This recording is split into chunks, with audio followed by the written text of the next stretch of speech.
Welcome to Lectio Divina Reflections, Memorial of Saint Justin, Martyr, a reading from the Holy Gospel according to Mark.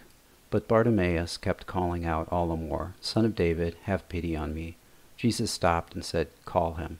So they called the blind man, saying to him, "Take courage, get up, Jesus is calling you." He threw aside his cloak, sprang up, and came to Jesus. Jesus said to him in reply, "What do you want me to do for you?" The blind man replied to him, "Master, I want to see." Jesus told him, "Go your way, your faith has saved you." Immediately he received his sight and followed him on the way. As Jesus and his disciples are leaving Jericho, they come across a blind man named Bartimaeus, who hears that Jesus is passing by and begins to shout, "Jesus, Son of David, have mercy on me." Although the people rebuked him, he kept calling out for Jesus all the more.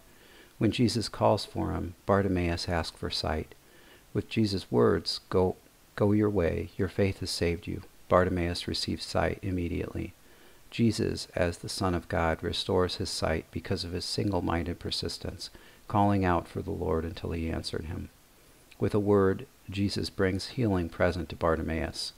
What is one thing I can ask of the Lord today to bring before him my faith? Lord, help me recognize, as Bartimaeus did, that you can hear me and that I can call out all the more for your mercy to receive the gift of sight. Bartimaeus, though blind, could see you through the eyes of faith. In the same way, although you are not visible to me, grant me the faith and persistence that Bartimaeus had. Help me see that you are present before me always, every day. You are present, Lord, in the poor, the sick, and the suffering who cry out to you, and you are present always in the Eucharist, in your word, in the church, in the sacraments, and in the prayers of your people through the prompting of the Holy Spirit. Lord, help me to gain sight of you through the light of faith. As the Gospel acclamation says, "I am the light of the world, says the Lord. Whoever follows me will have the light of life." Glory be to the Father, and to the Son, and to the Holy Spirit, as it was in the beginning, is now, and ever shall be, world without end. Amen.